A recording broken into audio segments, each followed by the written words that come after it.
آخر وہ سب بیت اللہ میں جمع ہوئے۔ ان لوگوں میں ابو امیہ بن مغیرہ تھا، اس کا نام حذیفہ تھا۔ قریش کے پورے قبیلے میں یہ سب سے زیادہ عمر والا تھا۔ یہ ام المؤمنین سیدہ ام سلمہ رضی اللہ تعالی عنہا کا باپ تھا۔ قریش کے انتہائی شریف لوگوں میں سے تھا۔ مسافروں کو سفر سامان اور کھانا وغیرہ دینے کے سلسلے میں بہت مشہور تھا۔ جب کبھی سفر کرتا تو اپنے ساتھیوں کے کھانے پینے کا سامان خود کرتا تھا۔ اس وقت اس شدید جھگڑے کو ختم کرنے کے لیے اس نے ایک حل پیش کیا۔ اس نے سب سے کہا، اے قریش کے لوگوں، اپنا جھگڑا ختم کرنے کے لیے تم یوں کرو کہ حرم کی صفا نامی دروازے سے جو شخص سب سے پہلے داخل ہو اس سے فیصلہ کرا لو۔ وہ تمہارے درمیان جو فیصلہ کرے وہ سب اس کو مان لیں۔ یہ تجویز سب نے مان لی۔ آج اس دروازے کو باب السلام کہا جاتا ہے۔ یہ دروازہ رکن یمانی اور رکن اسود کے درمیانی حصے کے سامنے ہے۔ اللہ کی قدرت کے اس دروازے سے سب سے پہلے حضور نبی کریم صلی اللہ علیہ وآلہ وسلم تشریف لائے۔ قریش نے جیسے ہی آپ کو دیکھا پکار اٹھے، یہ تو امین ہیں، یہ تو محمد ہیں، ہم ان پر راضی ہیں۔ اور ان کے ایسا کہنے کی وجہ یہ تھی کہ قریش اپنے آپس کے جھگڑوں کے فیصلے آپ ہی سے کرایا کرتے تھے۔ آپ کسی کی بے جا حمایت نہیں کرتے تھے، نہ بلا وجہ کسی کی مخالفت کرتے تھے۔ پھر ان لوگوں نے اپنے جھگڑے کی تفصیل آپ کو سنائی۔ ساری تفصیل سن کر آپ صلی اللہ علیہ وآلہ وسلم نے فرمایا، ایک چادر لے آؤ۔ وہ لوگ چادر لے آئے۔ آپ نے اس چادر کو بچھایا اور اپنے دست مبارک سے حجر اسود کو اٹھا کر اس چادر پر رکھ دیا۔ اس کے بعد آپ نے ارشاد فرمایا، ہر قبیلے کے لوگ اس چادر کا ایک ایک کنارہ پکڑ لیں، پھر سب مل کر اس کو اٹھائیں۔ انہوں نے ایسا ہی کیا۔ چادر کو اٹھائے ہوئے وہ اس مقام تک آ گئے جہاں حجر اسود کو رکھنا تھا۔ اس کے بعد نبی اکرم صلی اللہ علیہ وآلہ وسلم نے حجر اسود کو اٹھا کر اس کی جگہ رکھنا چاہا، لیکن عین اسی وقت ایک نجدی شخص آگے بڑھا اور تیز آواز میں بولا، بڑے تعجب کی بات ہے کہ آپ لوگوں نے ایک کم عمر نوجوان کو اپنا رہنما بنا لیا ہے، اس کی عزت افزائی میں لگ گئے ہو۔ یاد رکھو، یہ شخص سب کو گروہوں میں تقسیم کر دے گا، تم لوگوں کو پارا پارا کر دے گا۔ قریب تھا کہ لوگوں میں اس کی باتوں سے ایک بار پھر جھگڑا ہو جائے، لیکن پھر خود ہی انہوں نے محسوس کر لیا کہ حضور صلی اللہ علیہ وآلہ وسلم نے جو فیصلہ کیا ہے وہ لڑانے والا نہیں، لڑائی ختم کرنے والا ہے۔ چنانچہ حجر اسود کو نبی کریم صلی اللہ علیہ وآلہ وسلم نے اپنے مبارک ہاتھوں سے اس کی جگہ پر رکھ دیا۔ معزز سامعین، مورخوں نے لکھا ہے کہ یہ نجدی شخص دراصل ابلیس تھا، جو اس موقع پر انسانی شکل میں آیا تھا۔ جب کعبے کی تعمیر مکمل ہو گئی تو قریش نے اپنے بتوں کو پھر سے اس میں سجا دیا۔ کعبے کی یہ تعمیر جو قریش نے کی چوتھی تعمیر تھی۔ سب سے پہلے کعبے کو فرشتوں نے بنایا تھا۔ بعض صحابہ نے فرمایا کہ زمین و آسمان کو پیدا کرنے سے پہلے اللہ تعالیٰ کا عرش پانی کے اوپر تھا۔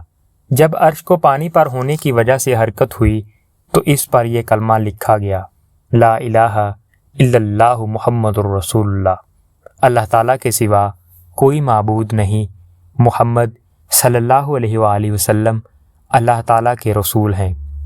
اس کلمے کے لکھے جانے کے بعد عرش ساکن ہو گیا۔ پھر جب اللہ تعالیٰ نے آسمانوں اور زمین کو پیدا کرنے کا ارادہ فرمایا تو اس نے پانی پر ہوا کو بھیجا۔ اس سے پانی میں موجیں اٹھنے لگیں اور بخارات اٹھنے لگے۔ اللہ تعالیٰ نے ان بخارات یعنی بھاپ سے آسمان کو پیدا فرمایا۔ پھر اللہ تعالیٰ نے کعبہ کی جگہ سے پانی کو ہٹا دیا، جگہ خشک ہو گئی۔ چنانچہ یہی بیت اللہ کی جگہ ساری زمین کی اصل ہے اور اس کا مرکز ہے۔ یہی خشکی بڑھتے بڑھتے 7 بر اعظم بن گئی۔ جب زمین ظاہر ہو گئی تو اس پر پہاڑ قائم کیے گئے۔ زمین پر سب سے پہلا پہاڑ ابو قبیس ہے۔ پھر اللہ تعالیٰ نے فرشتوں کو حکم فرمایا، زمین پر میرے نام کا ایک گھر بناؤ تاکہ آدم کی اولاد اس گھر کے ذریعے میری پناہ مانگے۔ انسان اس گھر کا طواف کریں، جس طرح تم نے میرے عرش کے گرد طواف کیا ہے تاکہ میں ان سے راضی ہو جاؤں۔ فرشتوں نے حکم کی تعمیل کی، پھر آدم علیہ السلام نے خانہ کعبہ کی تعمیر شروع کی۔ اس کے بعد حضرت ابراہیم علیہ السلام نے خانہ کعبہ کی تعمیر کی۔ اس طرح قریش کے ہاتھوں یہ تعمیر چوتھی بار ہوئی تھی۔ حضور اکرم صلی اللہ علیہ وآلہ وسلم کی عمر مبارک 40 سال کے قریب ہوئی تو وحی کے آثار شروع ہو گئے۔ اس سلسلے میں سب سے پہلے آپ کو سچے خواب دکھائی دینے لگے۔ آپ جو خواب دیکھتے وہ حقیقت بن کر سامنے آ جاتا۔ اللہ تعالیٰ نے سچے خوابوں کا سلسلہ اسی لیے شروع کیا کہ اچانک فرشتے کی آمد سے کہیں آپ خوف زدہ نہ ہو جائیں۔ ان دنوں ایک بار آپ نے سیدہ خدیجہ رضی اللہ تعالیٰ عنہا سے فرمایا، جب میں تنہائی میں جا کر بیٹھتا ہوں تو مجھے آواز سنائی دیتی ہے، کوئی کہتا ہے اے محمد، اے محمد۔ ایک بار آپ نے فرمایا مجھے ایک نور نظر آتا ہے، یہ نور جاگنے کی حالت میں نظر آتا ہے، مجھے ڈر ہے اس کے نتیجے میں کوئی بات نہ پیش آ جائے۔ ایک بار آپ نے یہ بھی فرمایا، اللہ کی قسم مجھے جتنی نفرت ان بتوں سے ہے اتنی کسی اور چیز سے نہیں۔ وحی کے لیے آپ کو ذہنی طور پر تیار کرنے کے لیے اللہ تعالیٰ نے فرشتے اسرافیل کو آپ کا ہمدم بنا دیا تھا۔ آپ ان کی موجودگی کو محسوس تو کرتے تھے مگر انہیں دیکھ نہیں سکتے تھے۔ اس طرح آپ کو نبوت کی خوشخبریاں دی جاتی رہیں، آپ کو وحی کے لیے تیار کیا جاتا رہا۔ اللہ تعالیٰ نے آپ کے دل میں تنہائی کا شوق پیدا فرما دیا، چنانچہ آپ کو تنہائی عزیز ہو گئی۔ آپ غار حرا میں چلے جاتے اور وہاں وقت گزارتے۔ اس پہاڑ سے آپ کو ایک بار آواز بھی سنائی دی تھی، میری طرف تشریف لائیے اے اللہ کے رسول۔ اس غار میں آپ مسلسل کئی راتیں گزارتے، اللہ کی عبادت کرتے۔ کبھی آپ 3 راتوں تک وہاں ٹھہرے رہتے، کبھی 7 راتوں تک، کبھی پورا مہینہ وہاں گزار دیتے۔ آپ جو کھانا ساتھ لے جاتے تھے جب ختم ہو جاتا تو گھر تشریف لے جاتے۔ یہ کھانا عام طور پر زیتون کا تیل اور خشک روٹی ہوتا تھا، کبھی کھانے میں گوشت بھی ہوتا تھا۔ غار حرا میں قیام کے دوران کچھ لوگ وہاں سے گزرتے اور ان میں کچھ مسکین لوگ ہوتے تو آپ انہیں کھانا کھلاتے۔ غار حرا میں آپ عبادت کس طرح کرتے تھے، روایات میں اس کی وضاحت نہیں ملتی۔ علماء کرام نے اپنا اپنا خیال ضرور ظاہر کیا ہے۔ ان میں سے ایک خیال یہ ہے کہ آپ کائنات کی حقیقت پر غور و فکر کرتے تھے اور یہ غور و فکر لوگوں سے الگ رہ کر ہی ہو سکتا تھا۔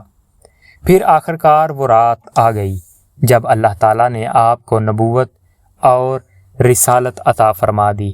آپ کی نبوت کے ذریعہ اپنے بندوں پر عظیم احسان فرمایا۔ وہ ربیع الاول کا مہینہ تھا اور تاریخ 17 تھی۔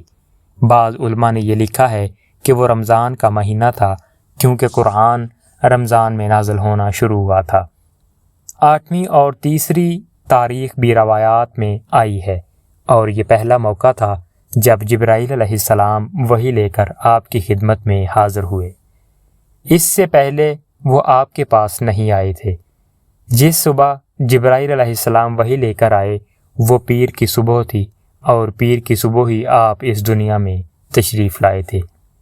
آپ صلی اللہ علیہ وآلہ وسلم فرمایا کرتے تھے، پیر کے دن کا روزہ رکھو کیونکہ میں پیر کے دن پیدا ہوا، پیر کے دن ہی مجھے نبوت ملی۔ بہرحال اس بارے میں روایات مختلف ہیں۔ یہ بات طے ہے کہ اس وقت آپ کی عمر مبارک کا 40واں سال تھا۔ آپ اس وقت نیند میں تھے کہ جبرائیل علیہ السلام تشریف لے آئے۔ ان کے ہاتھ میں ایک ریشمی کپڑا تھا اور اس کپڑے میں ایک کتاب تھی۔ معزز سامعین، اللہ پاک آپ کو اور ہمیں نبی کریم صلی اللہ علیہ وآلہ وسلم کے نقش قدم اور ان کے احکامات پر عمل کرنے کی توفیق عطا فرمائے۔ وما علینا الا البلاغ المبین۔ شکریہ۔